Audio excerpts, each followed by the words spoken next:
horrendous news late Monday night. The passing of Kimbo Slice affected us all. A pioneer, an icon, a trailblazer, one of the true greats in MMA, one who broke down a lot of doors, who headlined the very first MMA show on broadcast television in 2008. Kimbo Slice did it all, said it all, and really helped bring MMA to the forefront. He was an even better guy. He was a teddy bear. He was kind-hearted. He was just always a pleasure to talk to, and he will be missed greatly by all of us. When he burst onto the scene, he was very much linked to one man, and I thought it would be appropriate to have this guy on the show today. I haven't talked to him in a while. I've kept in touch with him a little bit, but I'm very happy on a very hard day that he has agreed to come on the show today. I'm talking to Jared Shaw right now, who I believe is in Florida via the phone. Jared, are you there? Hey, yeah, Ariel, how are you? I'm good, my man. I'm sorry that you're coming on the show under these circumstances, but I really appreciate you coming on. It means a lot. First off, I'm sorry for your loss because I know you were great friends with Kimbo. Just how are you doing? How are you handling the news a week later? I mean, it's still surreal right now, to be honest with you. Today was the funeral, right? Yeah. What was it like? Small private ceremony for family. Heavy. When was the last time that you spoke or saw Kimbo? December. And when I was in Miami. Okay. And so you saw him personally? You saw him face to face? Yeah. Yeah, I saw him post. I think he had a fight right before that. Yep. Or Shamrock, and then I saw him post fight. Hung out a little bit, and then me and Mike Ember, we're very close. I see Mike, so he has a place in Malibu. I see him a lot more often. We were just I was with him Memorial Day. We were talking about Kimbo, and he said, Kimbo hasn't been feeling well, and we were just discussing this upcoming fight about Thompson, whatever. But really, it was just really eerie because he had just said Kimbo's really not feeling well, and then all of a sudden, 2 weeks later, the worst news possible. Wow. So did you know there's some reports now that he may have needed a heart transplant, that he was having trouble? Did you know it was that serious? No, I don't know. I didn't know it was getting to that point. But, in Kimbo's career, even early on, he always had a problem with his heart rate, high blood pressure. But it never seemed to be anything that was going to be a major concern. Okay. And have you found out anything else as to what exactly happened that hasn't been out there? I have to ask, do you know exactly what led to his passing last Monday? Nah, honestly, I wish I didn't. At the same time, I'm glad I don't. Sure. To an extent, I can't even think about a guy, like Ferg, who was just, in some ways invincible. Obviously not in a cage, but just bigger than life type of human character. And, just to think that he's no longer with us, it's crazy, man. It's crazy. But then again, there's some sort of weird mystique about, Kimbo, little Slice, baby Slice. Yeah. And ironic that this kid was going around starting to fight MMA, not telling anyone, training himself. And, he's hungry for it. And he was just about to get that chance with his father. And now he's going to carry that legacy with a chip on his shoulder. And that's really interesting to me, too.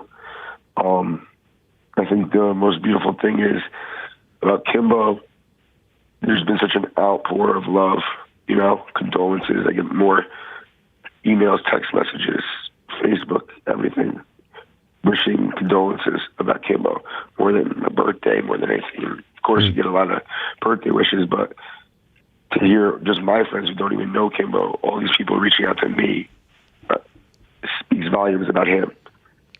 How did you first meet him? How did you guys first link up?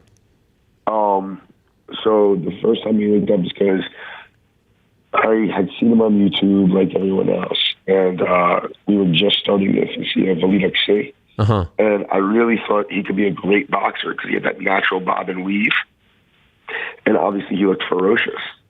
And I reached out to Icy Mike, and At the time, they said, "Oh, we're fighting MMA."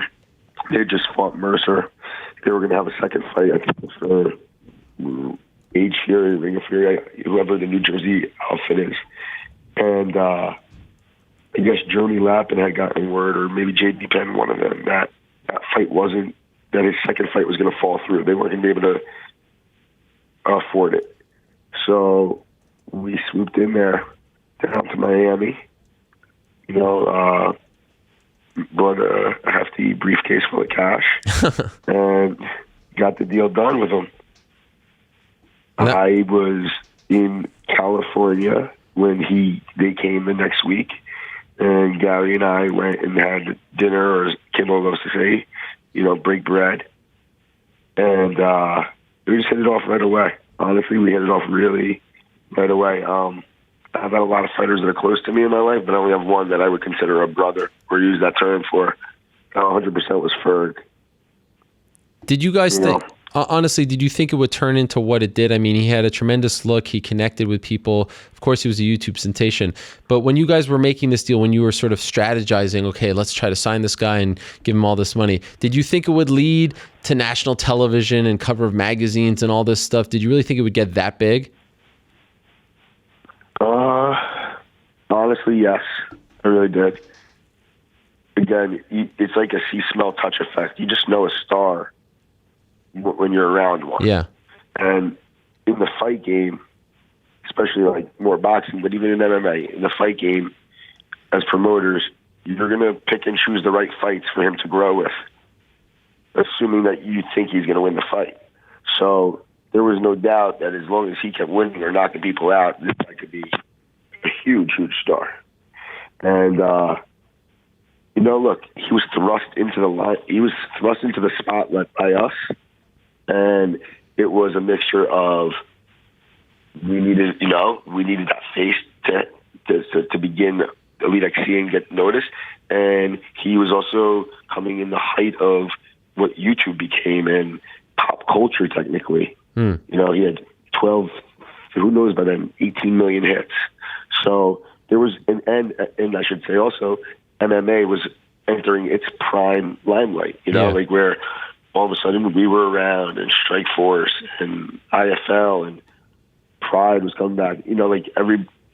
Everyone wanted MMA. So it was a mix of, this is now a sport that all Americans want to watch, and here's this possible version of Tyson that everyone has seen in backyard brawls. So there was, to me, it was like there was no way it was going to lose. Then once I got really comfortable with Kimbo, it's like you just realized there was Kevin Ferguson and then there was Kimbo Slice.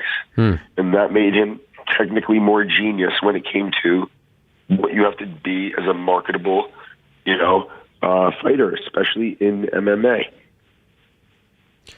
Is there a moment that sticks out where it was like sort of the height of it all? It must have been insane traveling with the guy because he has such a recognizable face, and he was on Jimmy Kimmel. He was on all these shows. Is there one moment where it just kind of felt like, okay, this is insane?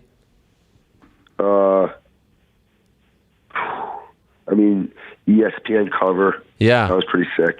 Yeah. That was, we're up there at the ESPN studios. David Blaine calling us, asking if he could come down to the gym and get punched in the stomach by Kimbo. I remember that. Yeah, that was nuts. It's like so surreal, like the weird, like so out of the blue. That's like what it was becoming. I'll tell you what the craziest one was. Okay. CBS. He was gonna fight his first fight. And before that, they asked us. It was Kimbo, me, Icy Mike, maybe a couple other, of Team Kimbo. They flew us down to the Country Music Awards in Vegas. Uh-huh. They wanted him to present with Kelly Kuko. To me, he's wearing, I'm thinking about it now, a big cowboy hat. Yes. Some jeans, Yes. And he's presenting it, and it's like, that's fucking surreal because, excuse my language, but really, like, what are we doing on a country music stage? Yeah. But that's how big he was. I remember those pictures of him walking. That definitely seemed like a strange juxtaposition. Do you remember how? I mean, if it's not for Kimbo, with all due respect to everyone else on the card, you probably don't get on CBS, right? we probably could, but we wouldn't have been able to know we were going to draw a really solid rating. Yeah. I mean, look at Bellator now, right? Yeah. They can put Kimbo in, technically circus fight, whatever, and he's still going to draw one of the highest ratings that's ever been on Spike. Yeah. Do you remember what that was like? Like how that all came together to put him on CBS, and you guys are all of a sudden, you guys are the first ones to be on CBS, not the UFC, not anyone else. It's your tiny promotion that could. I just remember back then, because at Elite XC there were a lot of people wanting to play captain. So there was a lot of deals that honestly I wasn't privy to every single, definitely not the television deals, but what I do recall was CBS was a much better position for CBS than it was going to be for the promoter. And I think that wasn't what UFC wanted. And for us, it was going to be risk, but that was the risk to get the reward. Mm-hmm. And, I mean, I don't think it was ever supposed to be like Kimbo is the best ever. It wasn't about that. It was just look at this bigger than life personality who hopefully is going to knock this next guy out. And to his credit, he never said no to anything. And I think he was in an unfair position because again, MMA was really starting to blow up, and he's a highly paid fighter in a sport where he doesn't have many decorations. And there's a lot of guys grinding for a long time, and he's on the cover of ESPN, and he's leading, CBS, and that was a bullseye. So, I'm sure one of the things that Kimbo and I, our bond was so strong was over the fact that we had bullseyes on our back together. Right. Yeah. Looking back, first of all, when he came to Kimbo, he landed a clean punch on Tank Abbott. There's never anything that was ever fishy about anything that Kimbo Slice fought in. But was I biased? Of course I was biased. Not only is he the important breadwinner for the company, but me and him had brotherly love, like real brotherly love. So when he got in that cage, I was too young to really probably realize, just to be silent the whole time. My passion bleeds through because I fight with my fighters, and we had them all, but nah, I didn't care. Kimbo mattered. Same way Gina mattered, same way Nick Diaz mattered. Yep. If I was biased to anyone, it was those three. We've talked, of course, after the fall of Elite XC, and I know it was hard for you to look back, and there were open wounds, and you just, you kind of wish you did things differently, that it ended up differently. But now here we are, several years later, and you've moved on, and you have a successful career as an artist and all this stuff, and everyone's kind of moved on at this point. When you look back at that time, and especially your time with him and the stuff that you guys were doing, can you now look back with fondness? Can you be proud of the stuff that you did, or does it still hurt a little bit? No. Listen, we all have hiccups on the roads and journeys, but we made history. So let the hiccups subside. History remains forever. Mm-hmm. When's the last time, have you ever sat down, I don't know if it was maybe after this, horrible news came out, did you ever sit down and watch those shows, the Tank fight, some of those other fights from back, I have not yet. Okay. I'm sure that would be, I'd like to watch them. Mm-hmm. I really would like to watch the Thompson fight. Yeah. That's the most biased fight I definitely was, because I did not like him in that crucifix. Right. That's right, man. And you know what? About that fight, another one where they question the endings because it's one of the weirder endings. Sure. We told Thompson to drain his ear before the fight. I don't know why he did not want to drain his ear. Wow. But I don't know how Kimbo popped it. It was like, that was faithful. And of course, they were supposed to fight in July. What was it like for you and your dad, Gary, to now watch him have this sort of second moment as an MMA star and still kick ass, still break records, still be a huge draw? For you guys, what was it like? I was really happy for him. Obviously, we have his boxing contract. Yeah. Obviously, there's contractual things in that contract that would say, hey, we don't have to let him do any of this stuff. But no one was going to stand in his way, because for him to get back in the spotlight, to get back to six-figure paydays, help his family, that's what it's all about anyway. Mm-hmm. You know, I think it was great that we got to boxing and it's like was off the bucket list. And then he got to 7-0. Obviously, it was a different time of his career, and he would have never been the champ, and he would have never been the fighter that maybe he could have been at 24.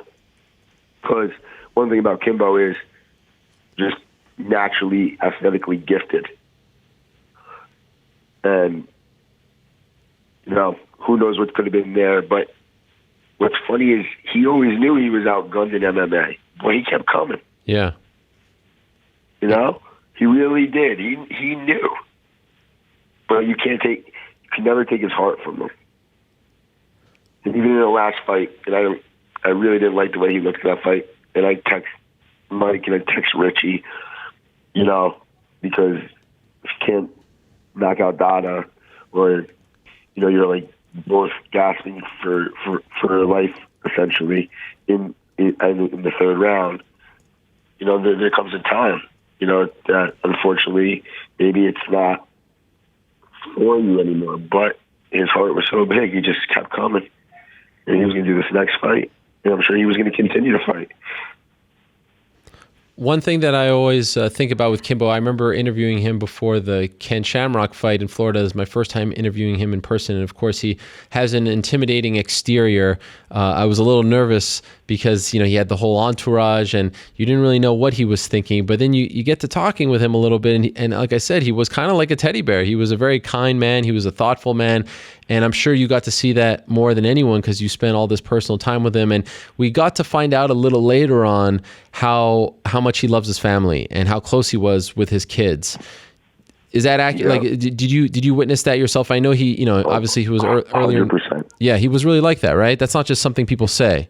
No. He was really like that. And that's why I was saying even the thing with Baby Slice is really interesting because, like, it was like he was going to go, he was in San Francisco in photography school. He was a great football player like his dad, but he blew his knee out or something junior year, sophomore year. He didn't play no more. He wasn't even, you know, wasn't even thought he was an athlete. He was more like creative. And all of a sudden, you know, a testament of the love in the family and the belief to do anything. And I think of the natural, you know, fight in all of them. He's in it now. His other son, KJ, who, you know, looked like he was going to blossoming football career, but Darrell was still right part of that family. And he was even starting to train a little bit. Yeah, I mean, Kimbo, the two things for sure stick out is he had that bodyguard mentality no matter what. Mm-hmm. If he had dinner with my mom and she went to the bathroom, he got up and took her. Wow. If when it was time to go, he walked her to the car, opened the door for her. This is in the height of him being a superstar. Yeah. So those will always stick out to me. I think the most important thing that anything could come to light in all this is the relationship that Mike Imber played in Kimbo's whole life. Mm-hmm. I've been around a lot of people in life. I've never seen a best friend treat somebody as good as Mike treats Kimbo. He never took $1 from any of his purses. Wow. His entire career. And it just speaks volumes about the type of person Mike was, because he's been nothing but there, you know, to help take the burden off of Kimbo in the times, whether it was financial or job or, you know, help advise kids, anything, didn't matter. Mike was always there for him. And that definitely is a story, unfortunately, because Mike's a private guy. Yeah. That no one really, really will ever understand the scope of the picture. But 100%, there's nothing more beautiful than the way that they both had a relationship.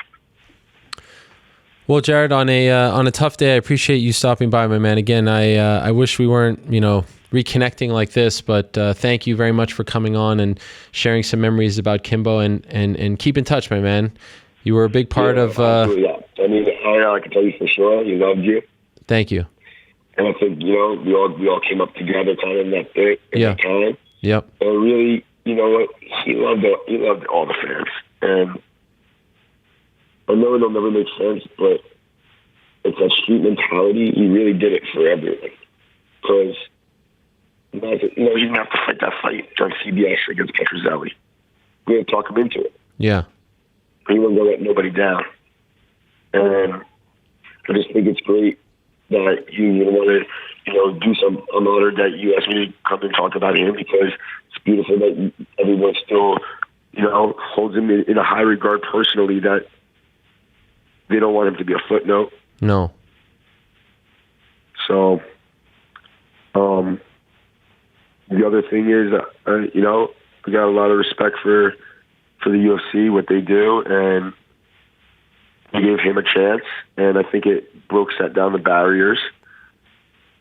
And I think that there are a lot of, what gets missed in it all is Kimbo is a hero to inner city kids, period.